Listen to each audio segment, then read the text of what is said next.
Have you ever bitten into a smoked wing that's so rubbery you couldn't chew it? Or maybe you've tried smoking wings before and they came out drier than cardboard. Well, you're in the right place, because today I'm going to show you how to smoke chicken wings in a Masterbuilt electric smoker the right way. In this video, you'll learn the brining trick that locks in moisture, the two-phase cooking method that creates crispy skin, and the wood chip secret most people get wrong. Here's what makes this video different. Most people just throw wings on the smoker and pray that they'll turn out good, but I'm going to show you the exact step-by-step system that delivers juicy, crispy, smoky wings every single time. So if you're ready to become a barbecue legend in your neighborhood, then let's get started. Now, before we even think about firing up that Masterbuilt electric smoker, we need to talk about two big mistakes that I see people making with smoked wings. First, they buy the wrong wings. And second, they skip the prep work entirely. Let me save you some money and show you how to get better results right from the start. Here's something people don't know. Buying whole wings and breaking them down yourself is not only cheaper per pound, but you're also getting fresher, high quality meat. Those pre-cut frozen wings at the store have been sitting around for weeks, sometimes months. Whole wings are typically fresher and cost less per pound. Plus, when you break them down yourself, you get to control the cuts. You get cleaner separation, and you can decide whether to keep those wing tips for making stock or toss them. So if the choice is between frozen and unfrozen whole wings, choose the unfrozen whole wings. So let's talk about how to break down whole wings properly. You're going to need a sharp knife and a cutting board. Each whole wing has three parts: the drumette, which kind of looks like a drumstick, the flat, or the wingette, which is the middle section, and the tip, which is mostly just skin and bone. Start by laying the wing flat on the cutting board. You'll see two joints, one between the drumette and the flat, and one between the flat and the tip. Feel for that first joint with your finger, then cut straight down through it. Don't try to cut through the bone, cut right through the joint where it's soft. If you're hitting the bone, you're in the wrong spot. Now, for the second cut, bend the wing tip back until you can see exactly where the joint is. Then cut straight through. Some people like to keep the tips for stock, but for smoking, we're just going to use the drumette and the flat. Once you got your wings separated, here's where most smoked wings fail. People don't understand that chicken wings need some extra help to stay juicy during that long smoking process. You see, wings are mostly skin and bone with just a little bit of meat and even less fat. When you expose them to low heat, they smoke for hours. That meat can dry out fast if you don't protect it. That's where brining comes in. But what exactly is brining? It's basically giving your wings a saltwater bath that does two amazing things. First, it breaks down the muscle fibers slightly, which allows the meat to hold onto more moisture during the cooking process. Second, it seasons the meat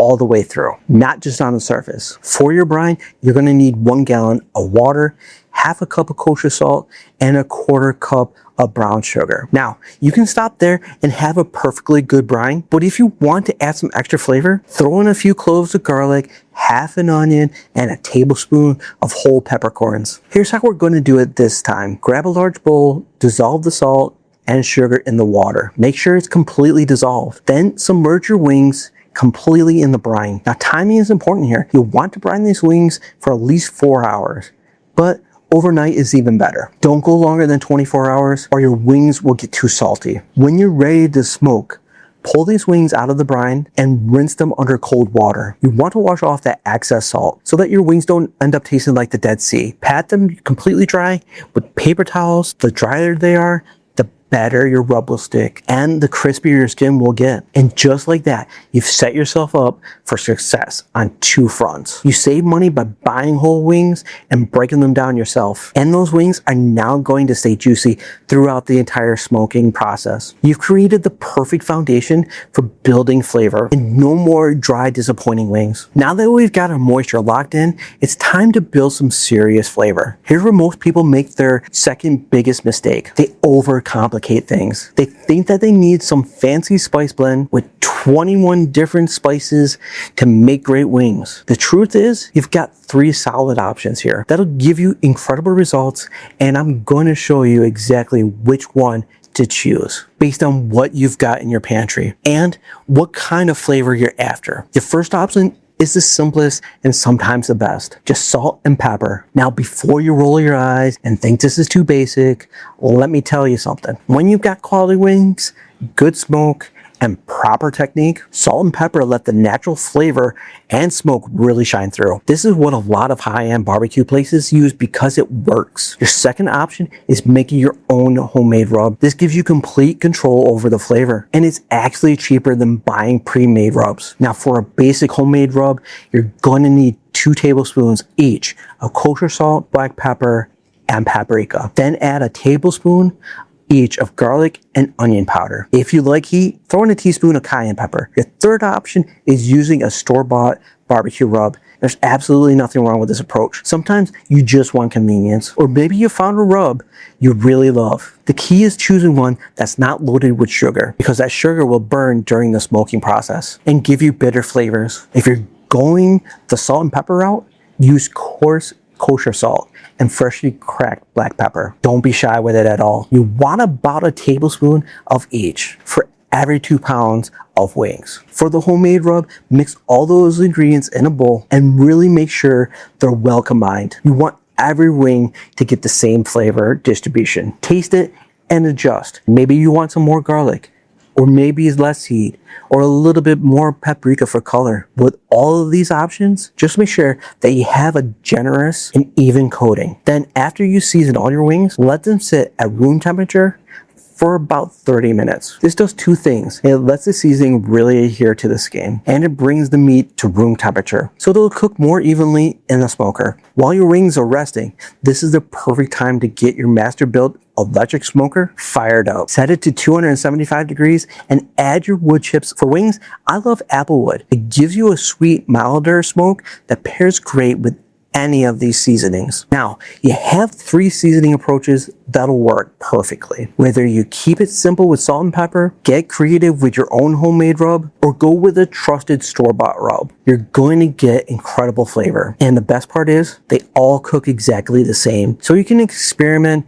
and find your favorite. All right, here's where we get to the heart of the matter, the actual smoking process. This is where I see most people completely mess up their wings. They throw them in the smoker at low heat and just wait. Then they wonder why their wings come out with rubbery, chewy skin that nobody wants to eat. The problem is that chicken skin needs high heat to get crispy. But if you cook at high heat the whole time, you don't get that deep smoky flavor. So we're going to use a 2-phase approach that gives you the best of both worlds: deep smoke flavor and crispy skin. Here's how this 2-phase system works. Phase 1 is all about the smoke. We're gonna cook these wings at 275 degrees for about an hour to an hour and a half. During this time, the meat is absorbing all of that smoke flavor, and they cook slowly. We're looking for an internal temperature of about 165 degrees Fahrenheit. Phase 2 is the harder part of this process, yet it is still super simple. We're going to transfer the wings from the smoker to the grill to finish them with high heat. This final step is going to crisp up that skin and give you that perfect bite. Let's start by getting those wings on the smoker. Place them skin side up on your racks, and here's a tip: put your smaller wings on the top racks where it's a little bit cooler, and your bigger, meatier wings on the bottom rack where they can handle more heat. Make sure your water pan is filled. This helps maintain humidity and keeps your wings from drying out during the cooking process. Every 30 minutes, add a handful of fresh wood chips to keep that smoke going. Now here's the key: resist the urge to open that door every 10 minutes to check on them. Every time you open the door, you're letting out heat and smoke, which extends your cooking time and dilutes that flavor you're working so hard to build. After about an hour, start checking the internal temperature. Once it reaches 165 degrees, it's time for phase 2. While your wings are finishing up in the smoker, go ahead and get your grill set up. We're going for a 2-zone fire. You want one side screaming hot, and it's about 400 degrees, and the other side, it's going to be cooler, or your safety zone. Now here's where most people get nervous, but trust the process here. Transfer those wings from the smoker straight to the hot side of your grill. We're going to sear them for about 2 to 3 minutes per side. Watch the skin. You'll see it start to bubble and crisp up beautifully. If you notice any charring or burning, just slide them over to the cooler side of the grill. This high heat finish is what transforms good wings into great wings. You're getting that perfect crispy exterior while keeping all that smoky flavor locked inside. And there you have it, perfectly smoked chicken wings with crispy skin and juicy meat. You got that deep smoky flavor from the low and slow phase and that perfect texture from the grill finish. Now, if you want a summary of this video and the whole step-by-step process, then go ahead and check out the comments. I'll leave a link down there for you. So now you know exactly how to smoke chicken wings in a Masterbuilt electric smoker. People will think that you open your own wing joint in the backyard. We covered the brining technique that locks in moisture, the 3 flavor profiles, and the 2-phase cooking method. But here's the thing, smoked wings are just the beginning. Once you mastered this technique, you've got the foundation for smoking just about anything in that Masterbuilt electric smoker. And what if I told you that you could use these same principles to smoke an entire game day spread, ribs, brisket, pulled pork, all without babysitting your smoker? In this video right here, I'm going to show you how to smoke ribs in a Masterbuilt electric smoker using the 3-2-1 method. It guarantees fall off the bone tenderness every time. Check out that video now, and I'll see you there.